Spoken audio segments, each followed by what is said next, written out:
All right, we're going to take a quick video tour of your portraits, Amy.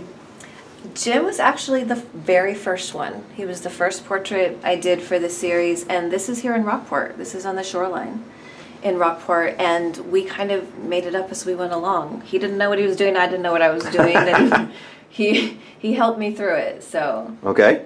He was kind of... And you took a photograph first, is that the idea? Yeah, I borrowed my husband's camera, and we took a bunch of photos, and he told me his story while we took the photos. All right, and these are how the essays, you said you've edited these for display. Looks tremendous. And who do we have over here, or what do we have over here? This is Lori, and you can see the Gloucester Yep. wind turbine, so that's Gloucester Harbor. And she talks about her depression and anxiety, and she's a mom and an activist, and she's been very supportive. So All that's right, another Gloucester. Let's go into the main room here.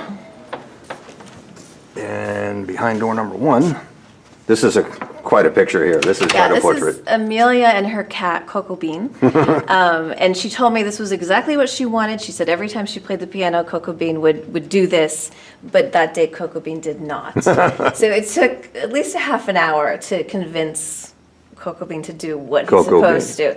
Yeah, so he did finally. I love it. Yeah, so he The lived. light. I love the light in these things. All right, let's go to the next one over here. This one, an outside shot.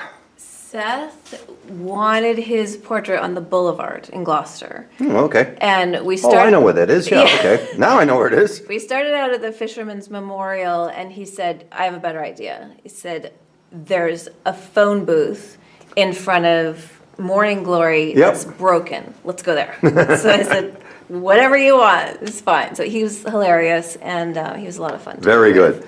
All right, and over to this one here. I don't know with the light. I hope we can see it with the light here. Yeah, we Yeah, go. we don't have I got the it light better. right Yeah, I on got it there. good now. This is Anita, and Anita actually, she runs a therapy practice here in Rockport, and she was my therapist. She was the first person I talked to about the project as a health professional and said, do you think this is a good idea? Do you think people would get this? And she said, I do. And I said, okay, would you do it with me? And she said, yes, I would. And this was the first you said?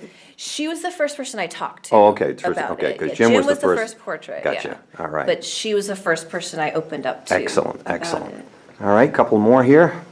This is Susie in her organic garden in Gloucester with one of her chickens. So it was a beautiful summer day, and she had a family history that she shared that seemed to keep coming up over and over again with people who had parents who had suffered, and her mother took her own life. And a lot of these, people from that generation didn't get treatment, and it wasn't talked about.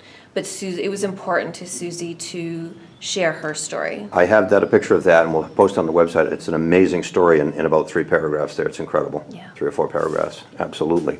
All right, we'll swing around to this This is... pretty young lady. Yeah, this is Rebecca. She's a good friend of mine here in Gloucester. And she was very excited about the project and very open to sharing. And this is she's an artist in Gloucester, so this is in her home studio. And, she was a great subject Excellent. to work with. And this is astounding, this one here. Yeah, it's hard to get the sense of it in a photo because Right. it's the biggest one. And when we took the photos at the Rockport Dance Academy. I'm going to just step back here to get a size of the perspective. You stay there, so Okay. for perspective. Yep. Okay. I'm sorry, Rockport Dance Academy. Yep. Yeah, so she teaches dance there, and so that's where she wanted her portrait. And she just did some stretching, and I just decided it needed to be big and powerful because she did such an amazing piece about her eating disorder. So she tends to be the centerpiece of the collection because she really stands out, and she's a very brave and powerful young woman. As are you. Thank you very much. Thank you.